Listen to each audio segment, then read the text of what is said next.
નમસ્કાર, આપ જોઈ રહ્યા છો મંતવ્ય ન્યૂઝ અને હું છું આપની સાથે નંદની। સમાચારોની શરૂઆત કરીશું જેમાં મંતવ્ય ન્યૂઝના અહેવાલની અસર જોવા મળી રહી છે। ગંભીરા પુલ દુર્ઘટનાને લઈને સરકાર હવે ગંભીર થઈ।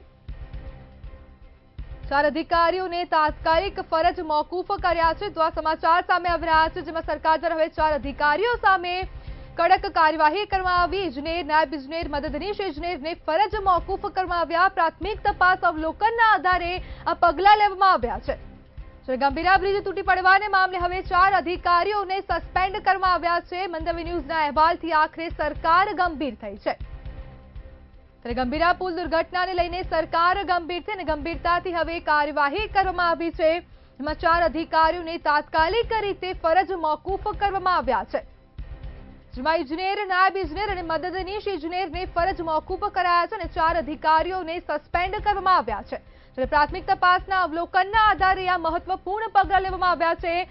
ગંભીરા બ્રિજ તૂટી પડવાને મામલે હવે સરકાર ગંભીર થઈ અને તાત્કાલિક ધોરણે 4 અધિકારીઓને ફરજ મોકૂફ કરવામાં આવ્યા। મંતવ્ય ન્યૂઝના અહેવાલથી આખરે સરકાર ગંભીર થઈ છે અને ગંભીરા પુલ દુર્ઘટનાને લઈને સરકાર ગંભીર થતા 4 અધિકારીઓને ફરજ મોકૂફ કરવામાં આવ્યા। સંવાદદાતા ઉજ્જવલ વ્યાસ ફોન લાઈનથી જોડાઈ ગયા છે। જી ઉજ્જવલ, જે પ્રમાણે હવે સરકાર ગંભીર થઈને તાત્કાલિક ધોરણે 4 અધિકારીઓને સસ્પેન્ડ કર્યા, શું કહેશો? જી બિલકુલ, આ જે દુર્ઘટના બની હતી એમાં મંતવ્ય ન્યૂઝે જે ધારદાર રીતે સચ્ચી હકીકત રજૂ કરી હતી, જે મુખ્યમંત્રી સુધી પહોંચી હતી।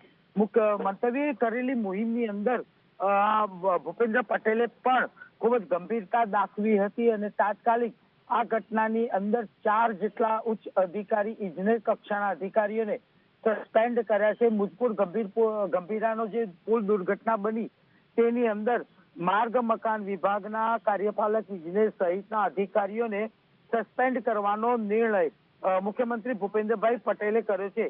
ખાસ કરીને જો જોવા જઈએ તો કાર્યપાલક ઇજનેર તરીકે ફરજ બજાવતા NM નાયકાવાલાને પણ તાત્કાલિક અસરથી મુખ્યમંત્રી ભૂપેન્દ્રભાઈએ સસ્પેન્ડ કર્યા છે। આ ઉપરાંત નાયબ કાર્યપાલક ઇજનેર UC પટેલ અને RT પટેલને પણ ફરજ મુક્ત કરવાના આદેશ મુખ્યમંત્રી કક્ષાએથી કરવામાં આવ્યા હતા।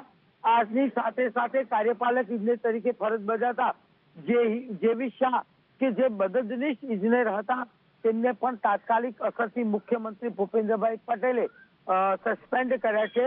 આ ઉપરાંત ગુજરાતની અંદર જેટલા બી જર્જરિત પુલો છે તેની તાત્કાલિક ધોરણે ચકાસણી કરવામાં આવે, તમામ પ્રકારના રિપોર્ટ લેવામાં આવશે અને આ રિપોર્ટનો અહેવાલ મુખ્યમંત્રી કક્ષાએ મૂકવામાં આવશે અને ત્યારબાદ મહત્વના દિશા નિર્દેશ ભૂપેન્દ્રભાઈ પટેલ તરફથી આપવામાં આવશે।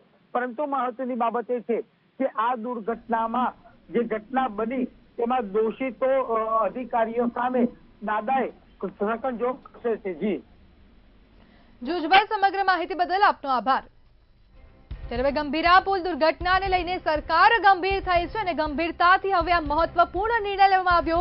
તાત્કાલિક ધોરણે 4 અધિકારીઓને ફરજ મોકૂફ કરવામાં આવ્યા છે। ઇજનેર, નાયબ ઇજનેર અને મદદનીશ ઇજનેરને ફરજ મોકૂફ કરવામાં આવ્યા। મંતવ્ય ન્યૂઝના અહેવાલની અસર જોવા મળી રહી છે અને પ્રાથમિક તપાસ અવલોકનના આધારે આ મહત્વપૂર્ણ પગલાં લેવામાં આવ્યા છે। ગંભીરા પુલ દુર્ઘટનાને લઈને સરકાર ગંભીર થઈ છે અને ગંભીરતાથી આ મામલાને ઘટનાને જોતા હવે સરકાર દ્વારા મહત્વપૂર્ણ નિર્ણય લેવામાં આવ્યો અને 4 અધિકારીઓને તાત્કાલિક ધોરણે ફરજ મોકૂફ કરવામાં આવ્યા। જેમાં ઇજનેર, નાયબ ઇજનેર અને મદદનીશ ઇજનેરને ફરજ મોકૂફ કરવામાં આવ્યા છે। તાત્કાલિક ધોરણે 4 અધિકારીઓને સસ્પેન્ડ કરવામાં આવ્યા। પ્રાથમિક તપાસ અવલોકનના આધારે આ પગલાં લેવામાં આવ્યા છે।